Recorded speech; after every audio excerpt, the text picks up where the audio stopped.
Hey, what's up? It's Wes here, aka Seahawktopmist Prime. Welcome back to the Seahawks Times. Make sure to subscribe to the channel. Show your boy some love. If you're a true Seahawks fan, a real NFL fan, this channel is for you.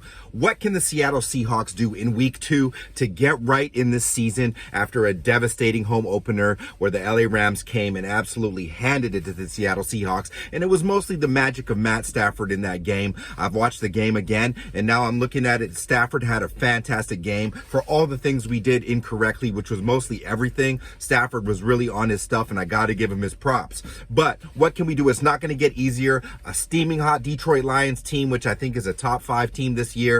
A lot of question marks still to me with Detroit. However, their talent, Jahmyr Gibbs, you've got Amon-Ra St. Brown, Sammy Laporta, the rookie tight end, looked really good. Goff is kind of on his game, still throwing some ducks now, but they got awesome defense too, I think, there with, Chauncey Gardner. They got Cam Sutton over from Pittsburgh as a corner. And then, of course, they've got, Aiden Hutchinson and company there looking really, really good.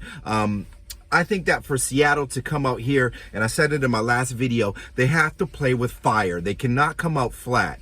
That will be devastating for them because I do think Dan Campbell has his team up for any moment. So Pete has to muster some of that strength from the team's will to come out with some energy in this game. That doesn't mean running crazy trick plays or being crazy risky on, 4th and shorts. It's just about playing with intense energy, showing them that you have dominant players as well, and that this is going to be feisty. Because even if you lose this game, you've got to lose it with a lot of energy and compassion to really win. Passion to win, pardon me.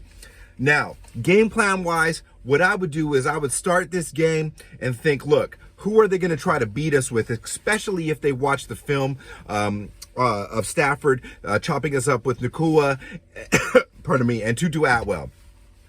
I would look at it like this. I've got to stop Amon-Ra St. Brown. I absolutely have to stop him, and hopefully Spoon is in the game, but I'm manning up and I'm putting a lot of people on that guy. And I would rather lose to Josh Reynolds and Sammy Laporta, or even Jahmyr Gibbs, than have St. Brown have a 200-yard game. That would just demoralize this team. So let's go man coverage and take away Amon-Ra St. Brown. I think that's self-explanatory, and I hope that Pete and Clint see that needs to be done. Because if you do that and you have the proper depth of linebackers, and if you choose to play any zone, and you man up and account for Jahmyr Gibbs at the LOS, and just at least account for him, I think you have a chance to get some pressure and win this game. The Detroit Lions offensive line is like a moat. They are like, every one of them is as big as like the mountain from Game of Thrones. Every one of them is a giant, a Sasquatch with great mobility. They've got some really good players over there with Sewell, Ragnow.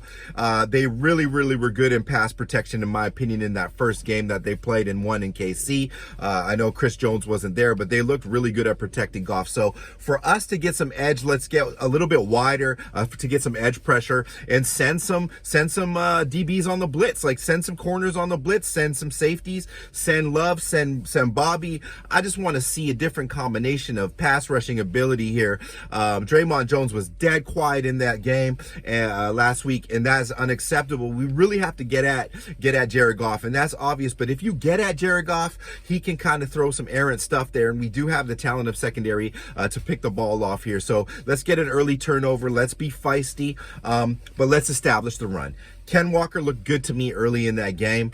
They went away from him. We didn't have time of possession, but K9 was almost about to break a couple huge runs there. So if we could get some better lead blocking downfield with the tight ends, we're going to be able to maybe get some time of possession finally. I don't want to play timid, though. If the shots are there, let's take them.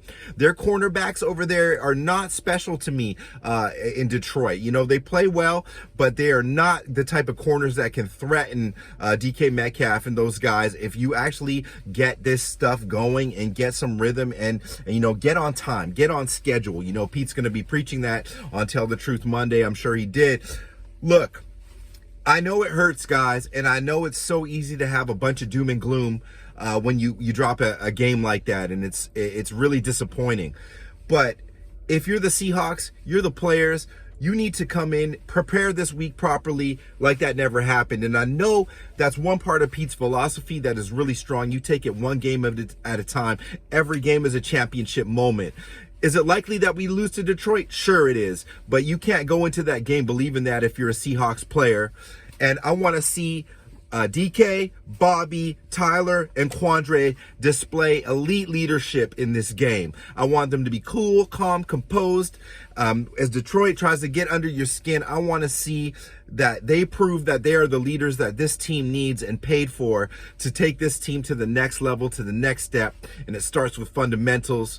We can win any game we play. I believe we have the talent to do that. Let's just settle down and play our game. Anyways, it's Wes here, aka Seahawktopmist Prime. I love you guys. Make sure to subscribe to the channel. Let's get it up to 2K subs. And I look forward to seeing and talking to you guys throughout the week. Go Hawks.